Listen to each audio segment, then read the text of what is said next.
talks and negotiations wouldn't work with the Iranian regime, and the United States had to intervene. Now that they have intervened so far, how do you assess the operation up to this point?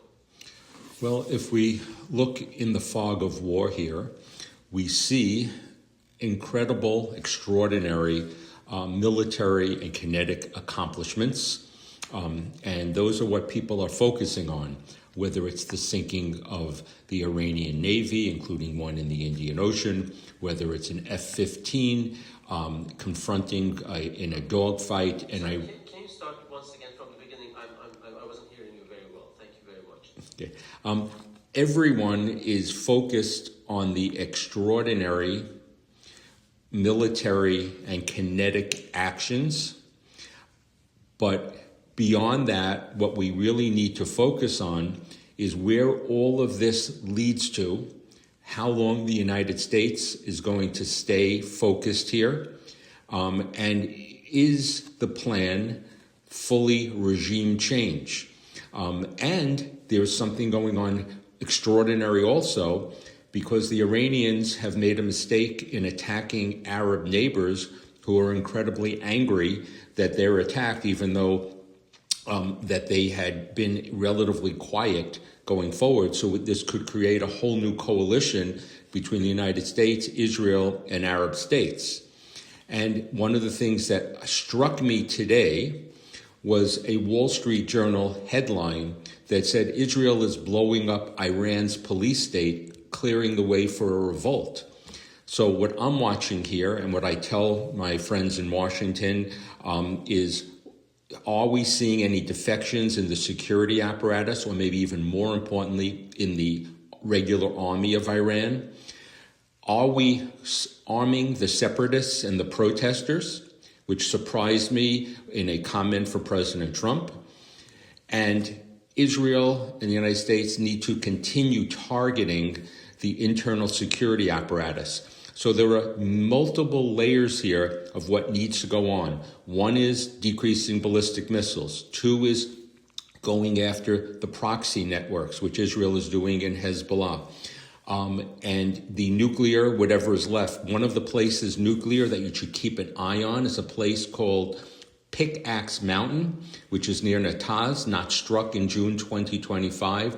That is incredibly deep, and it's one of the reasons we had to strike sooner than later, because it may have been even too deep for our massive ordinances.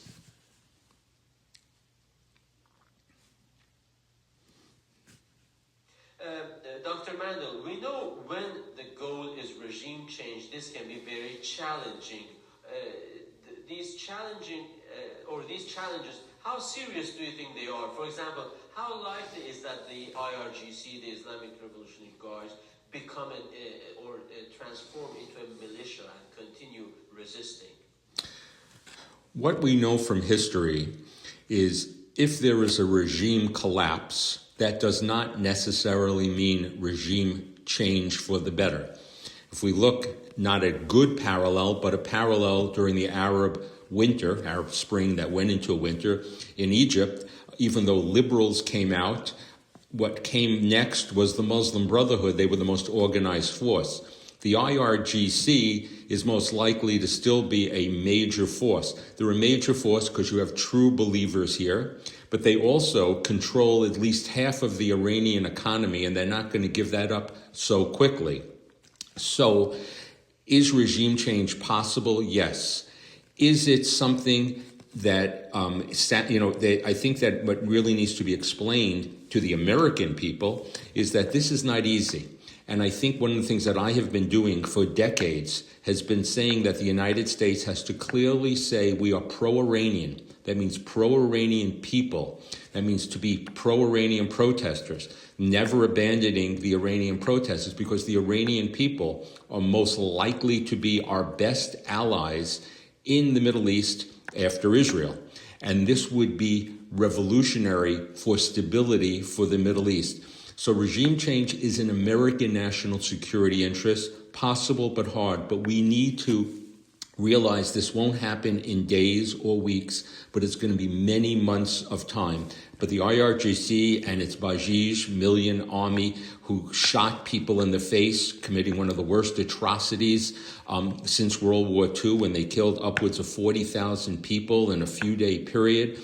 These people are willing to do things that are absolute war crimes, crimes against humanity, and we need to expose that down the road, but they are still there, and we're hoping that the Iranian army is going to show some defections. We heard messages that the Iranian intelligence was reaching out to the United States for what are the terms of capitulation, if you will.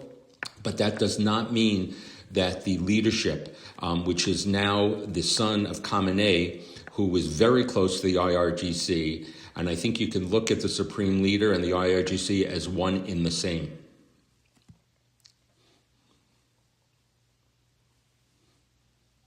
But the United States says they are in it to win it and to reach the objectives. On the other hand, we've heard about a 4 to 5 week campaign. They withdrew after the 12-day war and regime change did not happen. But this time, the Iranian people who are bearing the burden of this war and circumstances, difficult circumstances, they're hoping for such an outcome for regime change. Based on what you are seeing, do you think this is likely and this is close? So the 12-day war was different. The president still thought that showing America's massive power and potential, the Iranians would act as a Western rational state actor. And what I think has happened is the Trump administration has got on board with understanding the Middle East.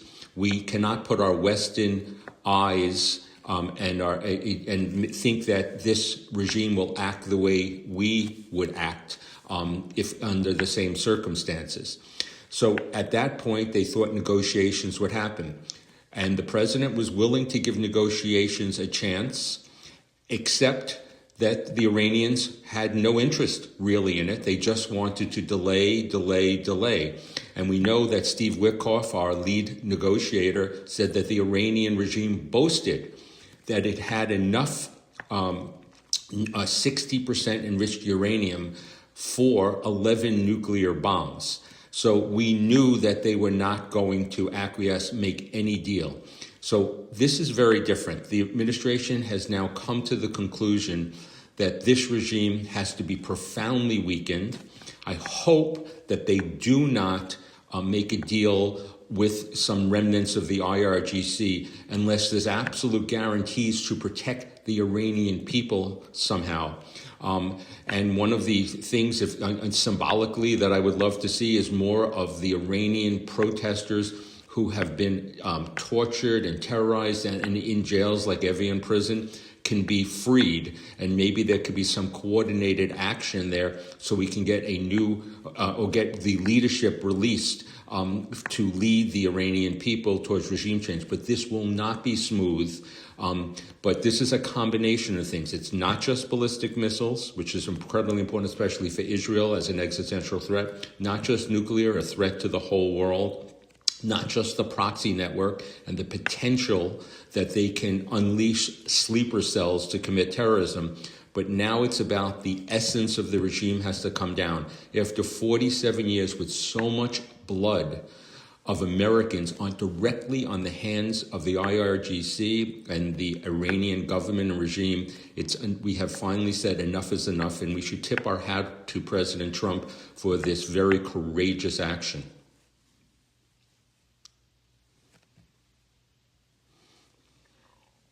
Thank you very much, Dr. Eric Mandel, the founder of the Middle East Political and Information Network, talking to us from New York. Thank you for having me. Thanks a lot, Dr. Mandel. I appreciate your time and patience. No problem. Thank you. See you soon again, hopefully. Okay, bye-bye. Take care.